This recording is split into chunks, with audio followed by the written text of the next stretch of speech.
Pasensya na kayo, di kami nang invite kasi biglaan lang to. Kain po. Buat tayo ng sausawan guys. Oh, tagal ko nang hindi nakakain dito guys. Ayan, kain na naman kami ulit. Nagbabalik. Sarap.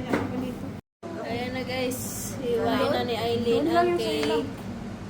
Ayan. Alam nyo kasi guys, yung mga tao dito na umay na sa cake. No? Ba't kaya ganun? Kain ka with sibuyas. Ayan. Oreo.